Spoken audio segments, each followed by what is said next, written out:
And so now I was the not liked, the fat, and the stupid kid in high school, which was really hard for me. You know, we say defying the odds because I definitely had to defy the odds on that chapter of life, but it felt easier compared to what happened with the orphanage and the alcoholic father. So for me, I was like, yeah, another challenge, let's go. Was there ever a time when you were told you couldn't do something? It was beyond your reach, and yet, defying all odds, you succeeded. What a feeling. Meet Dylan Smith, a young, extraordinary human being, lived in a Russian orphanage until an American family adopted him, was misdiagnosed with ADHD for many years until they found out he actually had dyslexia. He was told he wouldn't amount to much. Defying all odds, Dylan overcame his dyslexia by doing whatever it took to get to where he wanted to go. He strongly believes you can accomplish anything that you put your mind to, even if it is seemingly impossible. Today, Dylan is a motivational speaker, a successful tech support person, and he uses his experiences to raise awareness about dyslexia while inspiring others. In today's episode, he lets us in on how building resilience, willpower, and determination allows us to achieve our goals and desires. Dylan Smith, what an honor and a privilege to have you on my podcast. You are an amazing, amazing young man that has defied all odds, truly, and become this man who is such a sought-after speaker everywhere and is just creating change in your space. So, Dylan, tell us a little bit about how you got to where you are. I want to hear your backstory. Okay, well, I first want to open up with thank you so much for having me on your podcast. For those that don't know, I do know Terry personally, and this has been a long time coming, and I am honored to be here as well. My backstory, so I was adopted from Russia with my twin brother in 2003. And, you know, in the orphanage, you had to fight for your food and hold on to your blankets so the other kids wouldn't steal from you. And what I used to do was I used to walk around with my pillowcase in the orphanage and I'd put my food in it. So at least I knew at the end of the night, I would have something to eat or something to sleep in, or both if need be, which happened a lot. But in 2003, we were adopted by my beautiful mother, who is my mother today. She saved our life. She's my superhero. And we had an alcoholic father who lived with us for about 10 years. He opened a bar, drank the profits, put our house up for collateral, and I went bankrupt and then ran away for 10 years, and we didn't hear from him. So that left our mother to do something that was very incredible. I think, you know, I'm a very entrepreneurial-based guy, and I take a lot of risks. I think a lot of kids learn from what they see, not what they hear. And our mom took a huge risk while having us on food stamps. She went to nursing school. She went to nursing school for 2 years, became an RN, and went and got a job at Yale and changed our lives forever. So I can't thank her enough for that. And when we were in New Hampshire where she was in nursing school, they diagnosed me with ADHD, and they put me on Ritalin Concerta. And the aide at the school probably talked to me for 10 to 15 minutes, and the doctor probably talked to me for 10 to 15 minutes. So we'll put it at 30 to 45 minutes. And they said, yeah, your son's got ADHD. And I was on Ritalin Concerta, which is pretty hardcore drugs, and that lasted for 10 years. And during that time, we moved to Connecticut because my mom got the job at Yale. So from 10 to 16, I was on the wrong medicine. And in 2014, we were adopted a second time by my now father, who I called my light. I wouldn't be who I am or where I am without him. And he saw me the way I was working, and I kept telling him, yo, the work in school looks like Chinese. I don't get it. It looks like Chinese. I'm putting in all these hours. I was going into school before class working with the teachers. I was skipping lunch working with the teachers. I was staying after working with the teachers. I was going to a tutor at the end of the night, and I was still getting 50. It didn't make any sense. So at 16, I was reevaluated and they said he's got dyslexia. It's not ADHD. Take him off the meds. But since I was on the meds for so long, my body was chemically balanced. So in high school, as we all know, it's a very judgmental time of life.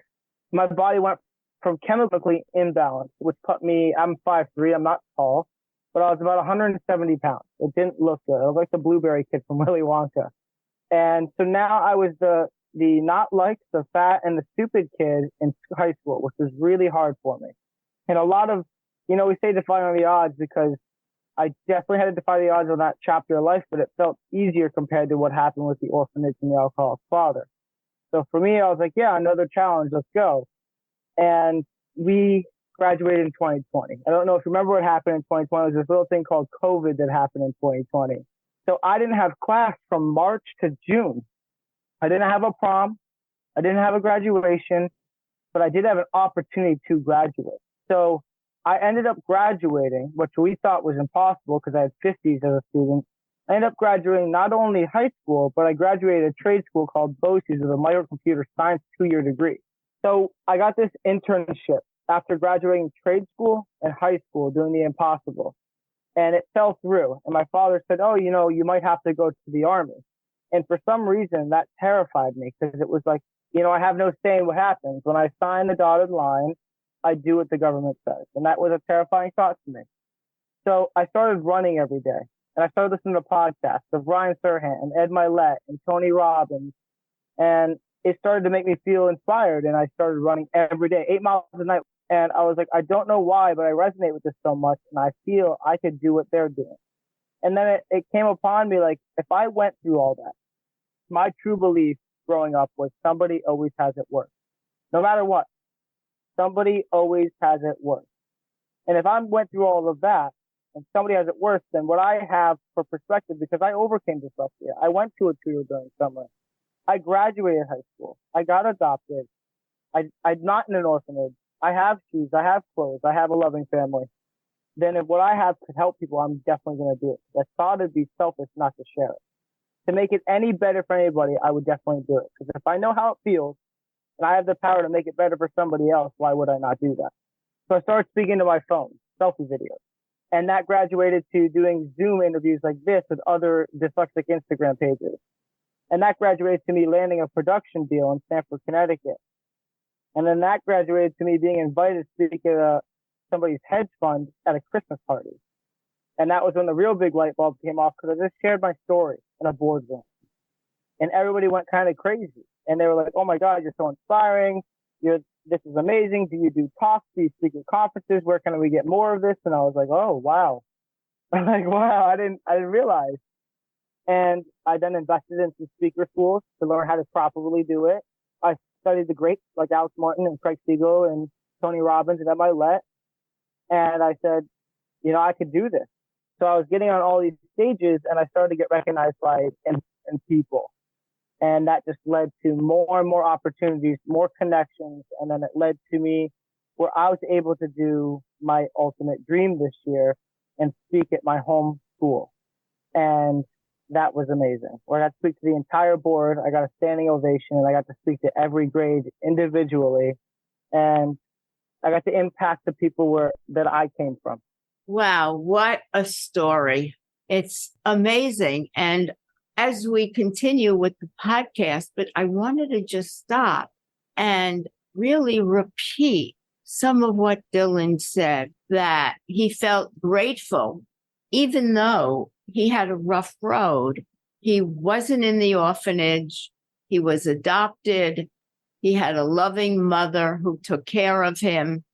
And he was able to start to say, I don't have it this bad now. I had it bad, but look where I've come. And such an inspiration for anybody that dwells on, oh, woe is me. I can't do this. I lost my job.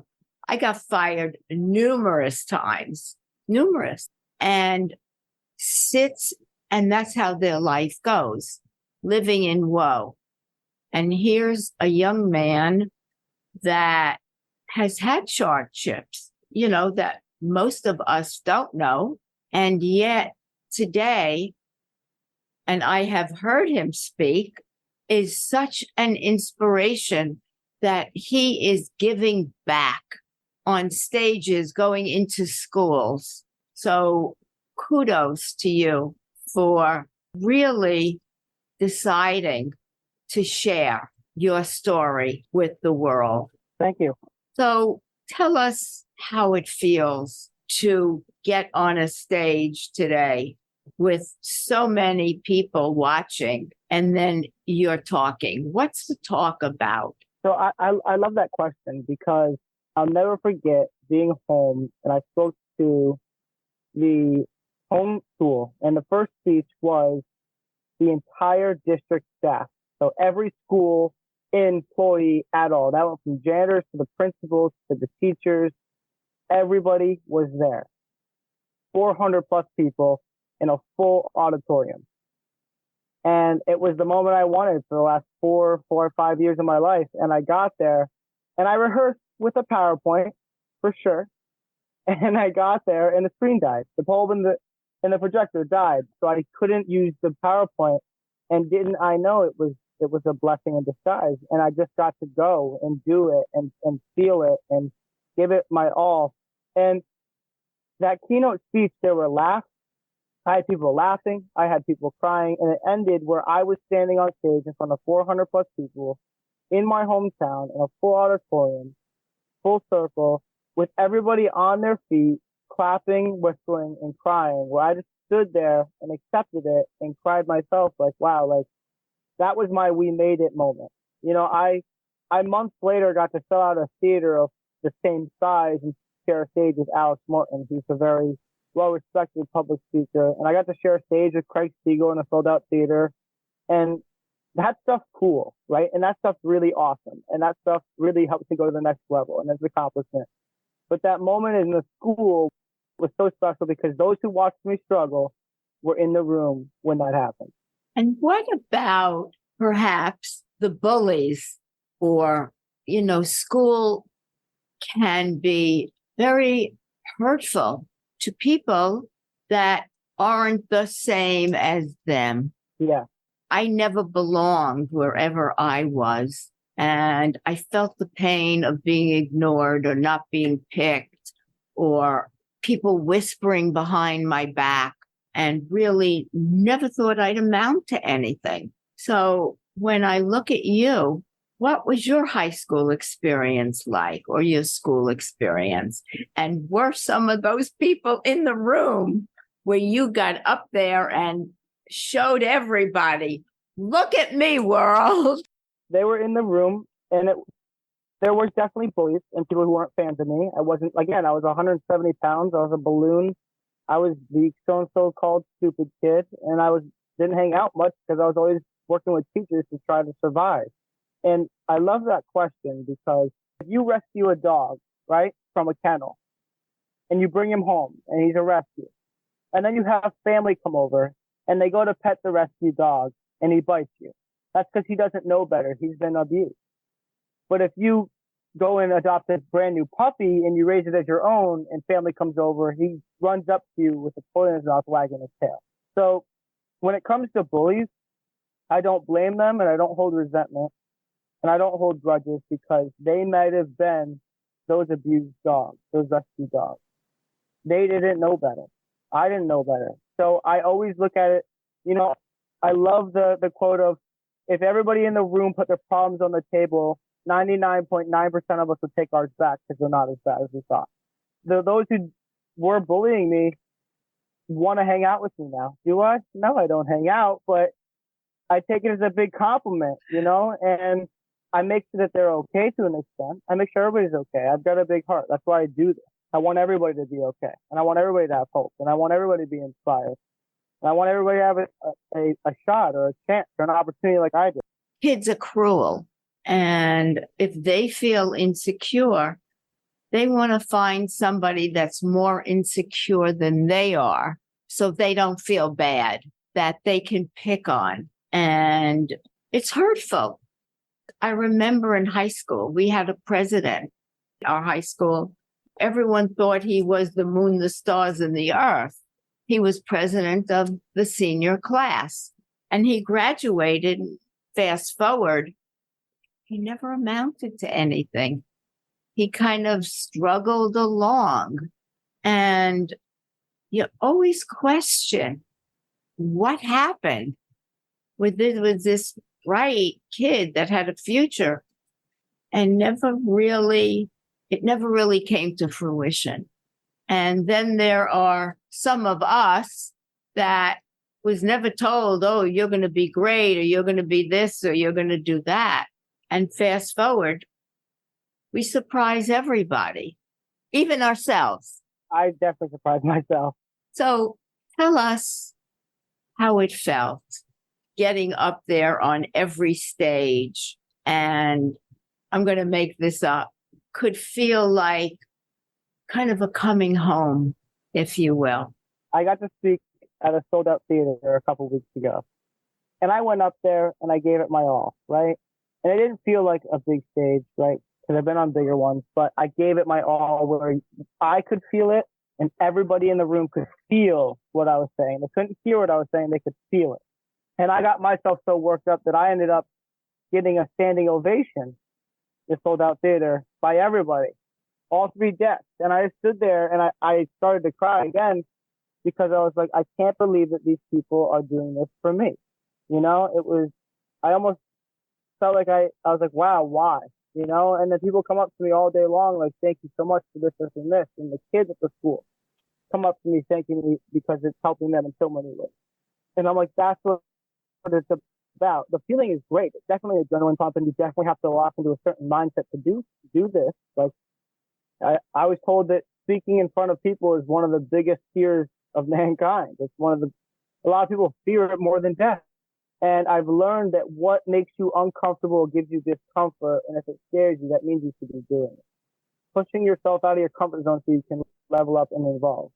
And I think that if I do this, I could be an example for those kids who I was like that are there today. Like, I didn't have a me. And that was the big reason why I do everything I do. Because I know there's somebody who's just like me who needs me to look up to. It needs to hear your message, because, you know, I think dyslexia is pretty common today. And a lot of people don't get diagnosed right away. Maybe it's children, parents don't know. And then it's starting to think about, how does my child, or how do I start to overcome this stigma? Don't go away. We have much more to talk about. This episode is brought to you by Try Coaching. Are you frustrated because life's roadblocks and challenges keep you from reaching your desired outcomes or successes? Here's what's holding you back: the stories you're telling yourself. Change your story, change your life. As an executive business and communications coach, I work with many high-achieving business professionals that falter when it comes to creating the changes they want. And only when they change their stories do they change the direction of their lives. If this resonates with you, please reach out and let's start a conversation. You can learn more about me at trycoaching.com. And you did it. What was the impetus for you when everyone said, well, you're not going to amount to much, you know, maybe you'll read tea leaves for the rest of your life? What do you think was the driving force in you that you did not give up? I know what it was for me, but what was it for you that you went from point A to us talking today?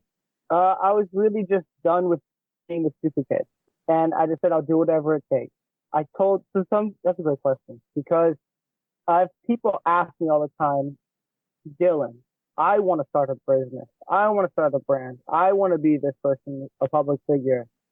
How do I do it? And I always tell them, it's like, my mindset is insane. It is, I am now in the mindset of I'm going to die trying. Like when I started this, it's like, I'm going to die trying.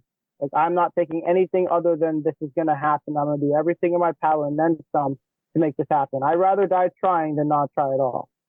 And you take failure and you look at it as an opportunity to learn, grow, level up, and evolve, not as a setback. And they're preparing you for this next chapter of hardships that are going to come, because it's not easy. I mean, you're an entrepreneur. You know, there's a lot of curveballs and things that come out of left field. Like, where'd that come from? That wasn't in the plan. And you just got to kind of roll with it.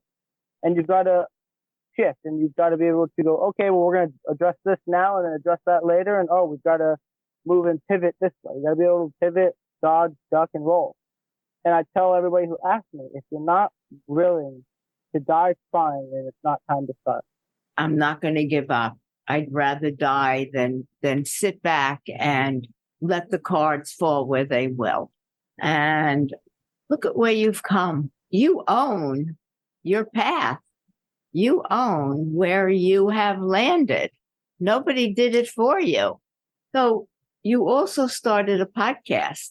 When did that start? And what was the impetus for you? Podcast started in 2021 when I landed a production deal. It's a Final Odds podcast.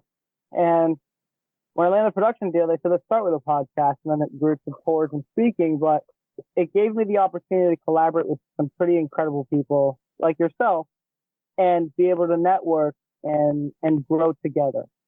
You know, being able to grow together with amazing people and be around that energy and put yourself in a position where everybody wants everybody to do great. Everybody will do anything for everybody to make sure everybody comes up and does great. It's the biggest hack. I'll say a hack is be in the room with people that think bigger than you do and go where you're celebrated, not where you're tolerated. I thought I had some great quotes. Go where you're celebrated, not tolerated. What a message for my audience. Go where you're celebrated, where people encourage you to be your best, not tolerated, or people are jealous or don't see the same path as you do and try to knock you down. So what do you do today other than the speaking and the podcast? I am a customer service engineer at a tech firm in Stanford, and I get to support these financial Wall Street firms as a travel tech. So I get to travel the country doing tech support for all these Wall Street firms, which is a really cool job. And I'm so grateful that I had the opportunity to do it, because during COVID, I worked for free for a year and did everything and anything for the CEO of the tech firm. I cleaned his car, picked his wife up from the airport. I cleaned the office. I did their groceries. I did whatever the hell it took for him to understand that this was it. You know, I'm going to die trying once again. My friends say I'm an extremist because no matter what Dylan does, he does it 110%. If we're partying or if we're working out, I always go, I'm going to die trying. It's just my mindset across the board. And I got to turn an internship into a full-on career doing tech support for the top financial firms and top 1% of the world. And it's put me in a cool position where that world feeds the speaking world, the speaking world feeds that world. United to a bunch of amazing individuals that want to see me win and that I want to do anything I can for them. So that's another blessing. So you have a full-time job. I do. How do you manage traveling to all these cities to do your speaking engagements? It's honestly, I have some crazy days where I worked 12 hours and then flew on a red eye, spoke in the morning and then took the first flight out and then went back to work 2 days later. Like, it's a lot of days where it was just like, it's going to be insane, but I didn't sleep for 40 hours straight. And I was like, okay, it's going to be a really hard 40 hours. And I just own it. I leave it, I accept it, and I maximize my 40 hours where I'm not going to sleep or stop. So sometimes the speaking engagements, a lot of them are on the weekends. What about the ones that are during the week? You've got a couple coming up, I think one in Missouri and one in Nashville. Nashville's in the center of the week. I had to maneuver, but I took off unpaid time off from work. So you got to sacrifice certain things to make everything work. But, you know, I think that if you invest in yourself, so here's a great thing. A lot of people ask me, since I'm in the financial arena, what stocks do I invest in? And I tell them there's one stock you should invest in and you can totally control where it goes. So they're like, are you serious? And I was like, yeah, it's yourself. You can control if it goes up. You control if it goes down. You blame yourself if it plummets, and you thank yourself if it skyrockets. So where do you see yourself going? You're a young man of 28. 23. 23? I don't know where I saw it. I thought that. A younger man of 23. Where do you see yourself going, Dylan? You have this full-time great career as a tech person. You speak everywhere in the United States. You have a podcast. Where do you see yourself if you do it all? Of what's your kind of vision for yourself? I want to inspire. I want to motivate. I want to educate. I want to change lives. Great. Shout out to Craig Siegel. Craig Siegel asked me a question once. And he said, Dylan, what is your goal? Where do you want to be? Who do you want to be? And I said, I want to be Tony Robbins. I want to be like the Tony Robbins of education. I want to be at the size of Tony Robbins. And he goes, okay, you didn't hear me. I asked you, where do you want to be in 10 years? Or what's your ultimate end goal? And I said, I want to be Tony Robbins. And he said, okay, well, I'm going to tell you that what you're saying is incorrect. He said, you want to be Dylan Smith at the size of Tony Robbins. And I understood what he was saying was because being Dylan Smith is more powerful than imitating somebody else.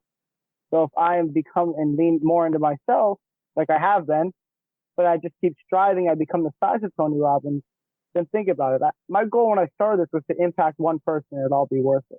Now I'm in the fortunate position where I impact thousands at a time. Like that's a blessing to me. Like I'm grateful that I'm in the position to be able to do that. But I'm in the position to do that because I have great people in my circle and people supporting me. And the biggest driver of me is a lot of followers now. And I have a lot of big people who support me and watch everything I do. And who would I be? Because if I do one thing wrong, or if I don't follow through on what I'm saying, I'm letting them down. And then I'm also letting down the kids who rely on what I do, the speeches, the podcast, the videos, the mentorship. I'm letting so many people down if I stop this. It's not about me anymore. This is bigger than me, for sure. Have you ever had kids reach out to you that you've spoken to and said, I'd love to talk to you. I'd love to be inspired by how can I move forward? This is my story. Yeah, all the time. People ask all the time. And my answer is, if you're not willing to die trying, you're not ready to start. And if you're ready to die trying, then find somebody who has what you want, has the results you want in the arena you want to be in, and go do everything you can to get in the room with people like them or them themselves and ask the correct questions and leave the unforgettable first impression on them so they want to invest in you. And your podcast, is it a solo podcast or do you invite people onto the podcast? Both. It's both. Have you ever invited a young person that has dyslexia? I have. Yeah. I had a couple of people on. I had a girl, Selena. She had dyslexia. I had one of my best friends on who has dyslexia, Corey. I've had a bunch of people. I had AJ Durazio. He has dyslexia. I've had a lot of kids on there. Who are the main people that are on your podcast? In modern day, it's a lot of entrepreneurs and people in philanthropy. I can't pronounce that word, but they do nonprofit work and charity work. And then I usually get to connect with some pretty cool people like pop stars or business people or musicians or artists or models. And it's just a collaboration of great people. You know, they don't have to have dyslexia, but they have a story of defying the odds. I bet there are many celebrities, for better word, and that's like an umbrella for everyone, that have dyslexia. There are a ton. And have overcome it to become celebrities in their own field. Yeah, many, many. Picking up on what Craig said, where do you see yourself in 10 years? That's far away, I know. I see myself on the biggest stages, in the biggest studios, making the most impact. Have you ever thought about what legacy you'd like to leave? I don't want to leave one. I want to leave a movement that doesn't have me in it. I want to leave a movement that's not about me, that's about helping those and giving hope and giving help and giving assistance and inspiring one another. I want people to be inspired by the movement and join it and inspire one another and it be a chain reaction. I don't really care about a legacy. I care about people being helped and being supported. It starts with you, Yeah. right? It may not be at the end of the day Dylan's legacy, but you started this and there's a movement. So in a way, it's the beginning of your legacy, which you are passing the baton on to many other people. Yeah. The thing that I wish for the most is when kids come up to me and say, I'm going to do what you do one day, I go, I really hope that you become more successful and be bigger than I am. I want nothing but abundance for all. And if you have the confidence to come up and tell me that, then I want you to be the next big thing. When you wake up every day, what are some of your thoughts about the day ahead, the week ahead? I'm lucky. I'm lucky to be in a bed. I'm lucky to have a job that I have. I'm lucky that I drive a brand new car. I'm lucky to drive my nice new office. I've got great people I get to work with. I eat lunch every day. It's I lead my life with gratitude, always. Wow, I lead my life with gratitude. Such a powerful saying, really. I think that gratitude is so underestimated for so many people. Yeah, I'm the annoying friend, and family member. Like, you'll always get a text from me telling you why I'm grateful for you, or you'll get some Instagram video from me that I found that inspired me and made me think of you that I send to you.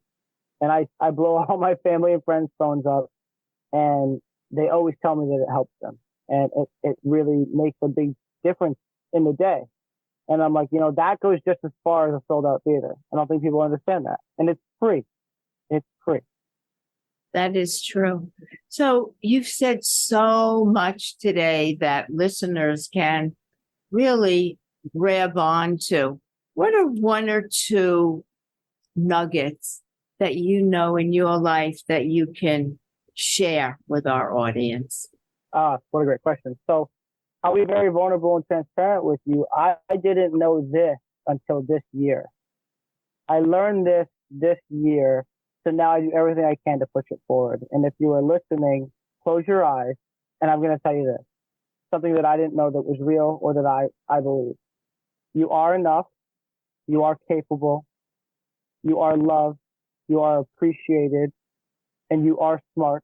If we judged a fish on its ability to be able to climb a tree, we would think it was useless, stupid, and incapable. But fish are in the water, so they can't climb a tree, but they're capable in different ways. So don't let somebody else tell you that you can't do something when they're judging you off something that you may not be expertise in. Know that you're valued. Know that you're capable. Know that you can do whatever you want. And know that you have the power to impact negatively and positively. And if you say, hey, I like your hair and I love you and I'm grateful for you, or you say, hey, I hate you, or whatever the case, I don't have enough room for hate to think of that side, it has an equal impact on both sides.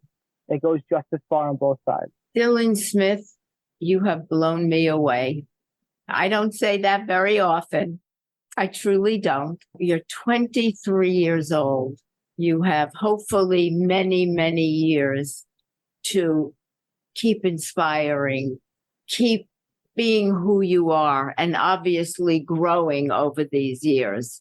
Keep doing what you're doing. You are doing an amazing job. You are touching people that need to hear your story. I hope my audience has taken away as much as I have today. Thank you. I can't thank you enough for sharing who you are at the age of 23 and what you've done and overcome. Thank you so much. Can I say one more thing before you stop recording?